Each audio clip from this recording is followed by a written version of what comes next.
কারোর উপর জুলুম করেন, ওই মাজলুম আর আল্লাহর মাঝখানে কোনো ফারাক থাকে না। আল্লাহ ওই ফারাকের পর্দা উঠায় নেয়। খবরদার, মজলুমের কান্না কখনো বৃথা যায় না। জীবনের কোনো না কোনো সময়ে এর প্রায়শ্চিত্ত আপনাকে করতে হবে। জীবনের কোনো না কোনো সময়ে এর প্রায়শ্চিত্ত করে আপনাকে মরতে হবে। এবং বিষ্ণু ইসা ইসলাম আরো ভয়ঙ্কর কথা বলেছেন। তিনি বলেছেন, মান যালামা কিদা শিবরিন মিনাল আরদি তুবিকাহু মিন সাবঈ আরাদিন। কেউ যদি জুলুম করে তার ভাইয়ের 1 বিঘত পরিমাণ জমিন খায়। 1 বিঘত চিনেন তো?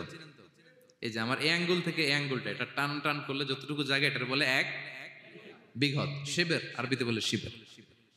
হ্যাঁ, মান যালামা কিদা শিবর। বিষ্ণু বলেন, এই 1 শিবর, 1 বিঘত জমি যদি কেউ অন্যায়ভাবে জুলুম করে তার ভাইয়ের কাছ থেকে খায়, কিয়ামতের দিন তুবিকা আলাইহি সাবউ আরাদিন, এই 7 জমিনকে আল্লাহ তাআলা তার ঘাড়ে চাপাবে। খা, এবার খা।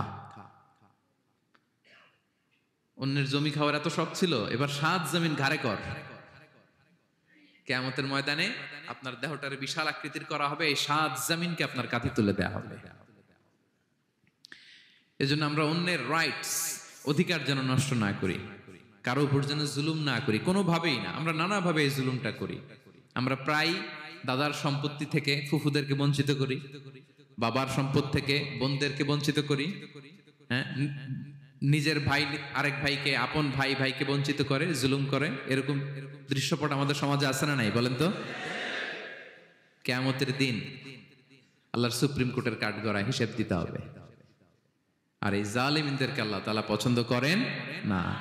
আল্লাহ তাআলা বলছেন, ফাআম্মাল্লাযীনা কাফারু ফাউআযিবুহুম আযাবান শাদীদান ফিদ দুনিয়া ওয়াল আখিরা ওয়া মা লাহুম মিন নাসিরিন। যারা দুনিয়াতে কুফরি করবে, কঠিন শাস্তি দুনিয়াতেও আখিরাতেও। ওয়া আম্মাল্লাযীনা আমানু ওয়া আমিলুস সলিহাতি ফায়ুওয়াফিহিম উজুরাহুম। আর যারা ঈমান আনবে, সৎকর্ম করবে, তাদের প্রতিদান আমি আল্লাহ বুঝিয়ে দেব। ওয়াল্লাহু লা ইউহিব্বুয যালিমিন। তবে জেনে রেখো, আল্লাহ তাআলা জালিমিনদেরকে পছন্দ করেন। তাহলে 2 নম্বরে পাওয়া গেল কাদেরকে পছন্দ করে না? আপনি যদি কারো প্রতি জুলুম করেন, তাহলে আপনি জালেম, সে হচ্ছে মাজলুম। সে কি? মাজলুম। মজলুম আপনার ক্ষমা না করলে আল্লাহ তাআলা আপনার ক্ষমা করবে না। মজলুম যদি ক্ষমা না করে, আল্লাহ তাআলা কঠিন কালো আপনাকে ক্ষমা করবে না। এজন্য জুলুম যেন আমরা কখনো না করি প্রিয় ভাইরা।